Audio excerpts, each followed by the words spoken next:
Estate. I can't get it right to save my life.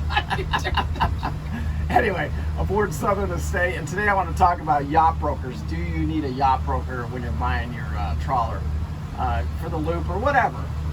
So, me personally, I bought 3 trawlers. This is the 3rd trawler, and I use a yacht broker on Loop Princess on the buying and the selling. And I didn't contact the broker for the sale. When I was going to sell it, I did it, but I already had a buyer lined up. And they basically told me, if you already have a buyer, that's what we're about, and you don't need us. And so I said, okay. But then the new buyer of the boat was in Canada, and he wanted to have somebody represent him because he wasn't going to be able to make it to the boat for the closing. So then he hired Curtis Stokes, same people that did the original deal. So but I found Loop Princess on Craigslist basically. That's exactly where I found it. And then my other trawler I found on Craigslist also. And then this trawler right here, I found it. It was like let's call it the black dark web. You know, it was. But I've been working this deal for 2 years. In my opinion of the brokers, if you're going to use the brokers, wow, this is just a beautiful ride. The Erie Canal, sorry I got to stop here for a second, but riding this Erie Canal, the Hudson and the Erie Canal has been unbelievably just pleasant. And I got to reach out and say thank you to Winter Harbor Marina. It was just an awesome stop there. They had all the parts we needed to get us back up on the road. Right in the marina on Sunday, they just opened the parts department up and said, just take whatever you need, keep track of it, and we'll bill you on Monday. We'll call you and ask you what parts you took. It was just awesome. And the rate cores are not that easy to get.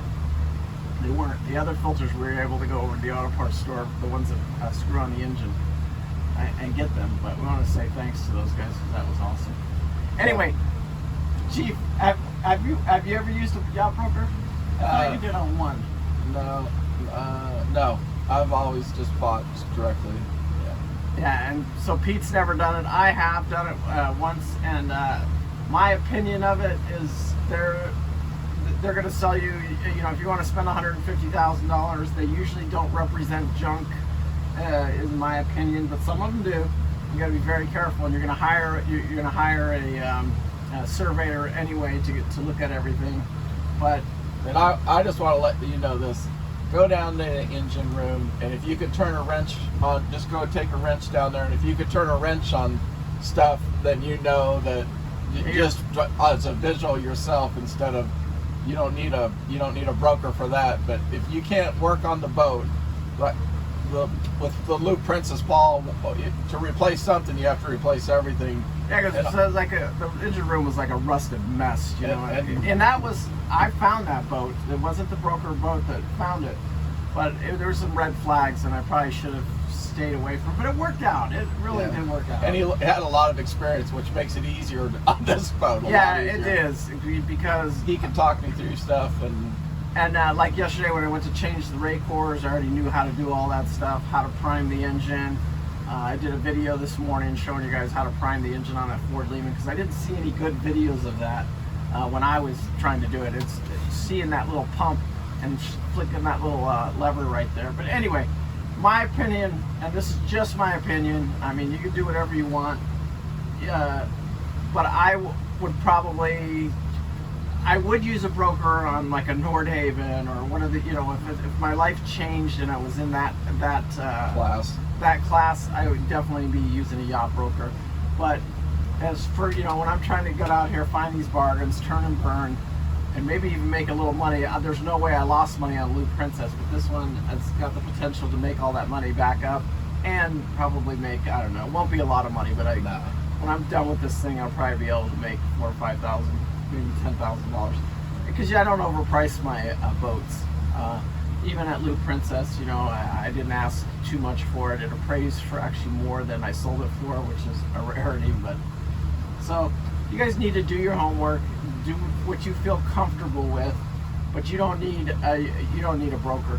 If you don't want to use one, don't use one. That's the way I would say it. You're going to hire your surveyor, you're going to hire the company to do all your paperwork. On all 3 trawlers, I did not use the same company. I didn't like the document company that Curtis Stokes used when I bought Loop Princess. I'll never use them again. Yeah, and the document company that I did was an online document. I think it was U.S. Boats document. They do not communicate with you very well, but they do. But it's really delayed. But absolutely 0 problems. I just did it. I did it myself, saved money. But in all reality, you don't even have to go through anything. Yeah. If you know what you're doing, You can do it all yourself. just go You can do it all yourself. .com, coastguard.com, and you can do it all yourself. You do not need to hire a second party.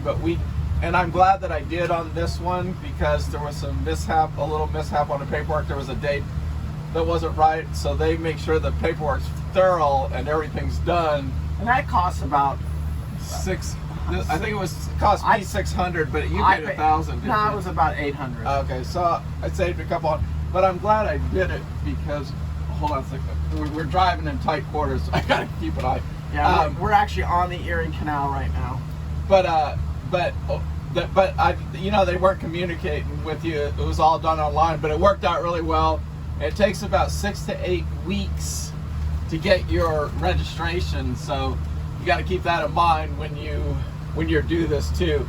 There ain't no quick turnaround on getting this boat registered or legal, whatever you want to call it. And then you want to tell them about the insurance a little too? So insurance, I think when you're going to buy your boat, insurance, everybody has an insurance score, and it depends what your insurance score is to whether you need what you need for insurance. But I didn't have any problems. I've insured several boats in the past. I have probably an A1 rating for boat insurance, and I just called Progressive, and actually Pete, even when he bought this boat, we put it in both of our names, his and mine.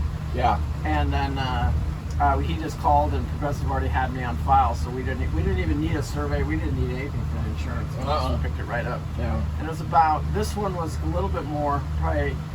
I think Loop Princess is about $2,000 a year. I think this one's about $3,000. $3,000, yeah. But that's with all the bells and whistles. I bought everything. I bought the Sea-Tow and all that, which I bought that separately on Loop Princess. I didn't do the exact package.